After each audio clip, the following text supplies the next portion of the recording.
Welcome to Bigg Boss updates. So నాకు sir ఒక సాంగ్తో ఎంట్రీ ఇస్తారు. హౌస్ మేట్స్ అందరు సోఫా మీద కూర్చొని ఉంటారు. ఇప్పుడు నిఖిల్ అండ్ అభయ్ నవీన్ క్లాన్ మెంబర్స్ని చూస్ చేసుకోవాలి. సో నిఖిల్ వచ్చేసి విష్ణుప్రియ, శేఖర్ భాష, కిరాక్ సీత, సోనియా, పృథ్వీ అండ్ నైనికాని సెలెక్ట్ చేసుకుంటారు. అండ్ అభయ్ నవీన్ గారు వచ్చేసి మణికంఠ, నబీల్, ఆదిత్య ఓం, ప్రేరణ అండ్ యష్మి వీళ్ళని సెలెక్ట్ చేసుకుంటారు. ఆ సెలెక్షన్ ప్రాసెస్ అనేది చూపిస్తారు. సో విష్ణుని ఎందుకు నిఖిల్ క్లాన్ అని అడిగితే నాకు పోయి నేనే తవ్వుకున్నానని చెప్పి అలా ఫన్నీగా మాట్లాడతారు.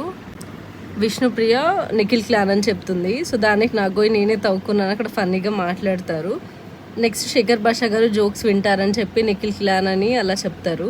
అండ్ నబీల్ కూడా అభయ్ నవీన్ క్లాన్లోకి వెళ్తారు. అండ్ నెక్స్ట్ ఒక టాస్క్ అనేది స్టార్ట్ అవుతుంది, చిత్రం విచిత్రం అని చెప్పి.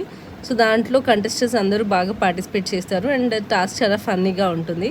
సాంగ్ వచ్చినప్పుడు అందరూ డాన్స్ చేస్తూ ఉంటారు. నాకు సార్ వచ్చి వైఎస్ అంటే ఏంటమ్మా అని సోనియా గారిని అడిగితే సోనియా గారు బ్లష్ అవుతారు. నెక్స్ట్ సోనియా గారు నిఖిల్ క్లాన్కి వెళ్తాను, నా అవసరం ఉంది అని చెప్పేసి అంటారు. తర్వాత వచ్చేసి మణికంఠ గారు అభయ్ నవీన్ క్లాన్లోకి వెళ్తాను అంటారు. నేను చెప్పేది వింటున్నారా లేదా చూద్దాం అన్నట్టుగా చెప్తారు. నెక్స్ట్ వచ్చేసి ప్రేరణ గారు నేను అభయ్ నవీన్ క్లాన్లోకి వెళ్తాను అని అంటే దానికి నాకు సార్ వచ్చేసి బెనిఫిట్ ఆఫ్ డౌట్ ఏం లేదు కదా అని చెప్పి అంటారు. బెనిఫిట్ ఆఫ్ డౌట్ నిఖిల్ క్లాన్లో ఉన్నారని చెప్పి అక్కడ ఫన్నీగా మాట్లాడుకుంటారు. నెక్స్ట్ పృథ్వీ నిఖిల్ క్లాన్కి వెళ్తాను అంటాడు. దానికి నాకు సార్ నిన్ను నామినేట్ చేసింది ఎవరు అని చెప్పి చాలా ఫన్నీగా అడుగుతారు. అన్నయ్య నామినేట్ చేశాడని చెప్తారు. నెక్స్ట్ ఎలిమినేషన్ టైం వస్తుంది.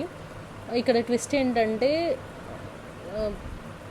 ఓటింగ్ ప్రకారం బాటమ్ 2 వరకే ఉంది, తర్వాత చిన్న ట్విస్ట్ అని చెప్పి హౌస్ మేట్సే డిసైడ్ చేస్తారని చెప్పి అంటారు.